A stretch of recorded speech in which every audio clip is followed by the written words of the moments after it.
Ngayong araw mga guys, umorder nga po pala ulit sa atin si Bosyo ng 15 pieces na pastilog dahil ipapafood trip nga daw niya ulit to sa mga player niya dito sa may barangay Lunsad. Kaya nagpakitang gilas kagad dyan si Baisa ng Wara moves. Grabing sidestepping moves naman yun porkit nakakita lang ng food trip na pastilog. Kaso lang malalakas din itong mga kalaban ngayon ng madungis Magic Sarap dahil puro mga ginoo din to ng Lunsad. Bandami tuloy nanonood ngayon dito para tuloy silang si Spider-Man. Kaya kung wala kayong ginagawa, isamahan nyo muna kami dito sa aming trip. Let's go!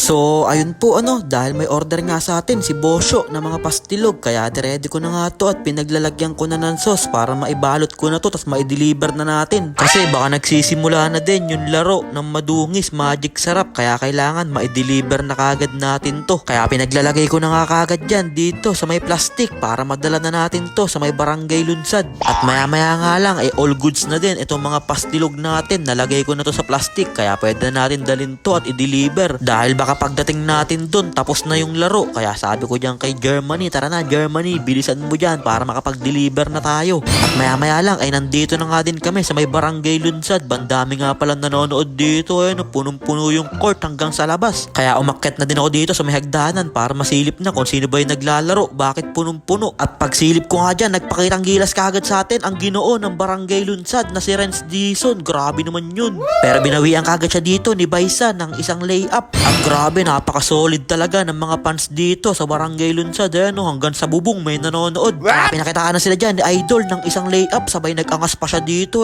Parang lumalangoy lang. Ano kayang gagawin dito ng madungis Magic Sarap na kay Baisa dire-diretso? Mintis lang yung layup niya dun. Sayang. Kaya tumatakbo na naman dito ang mga ginoo ng barangay Lunsad na kay Idol tumira. Mintis lang siya. Nakuha ni Marvin Baisa dire-diretso. Nagbababa ng bola. Pinasa sa kakampi niya. Binalik ulit kay Marvin Baisa. Nag-sidestep. Grabing sidestep naman yun. Parang si Kyrie Erning lang. Kaso lang nabawian kagad sila dito ni Idol sa ilalim. Grabe moves naman yun para kay Idol. May kasama pang foul and one. Kaya tuwan-tuwa sa kanya yung mga kakampi niya dahil lumolobo na nga yung kalamangan nila dito. Sabay natirahan pa sila ni Idol ng isang 3 joints.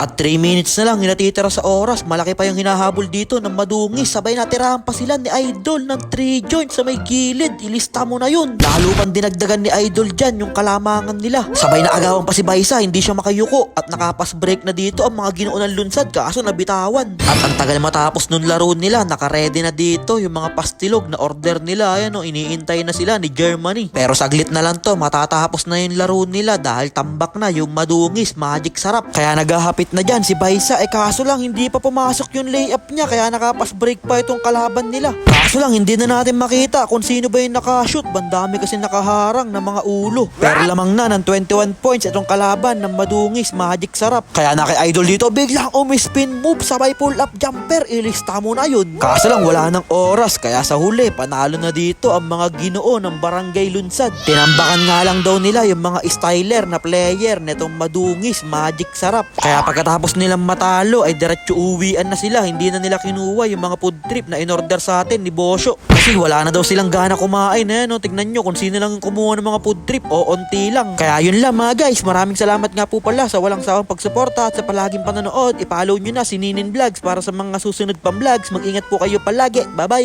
Yo!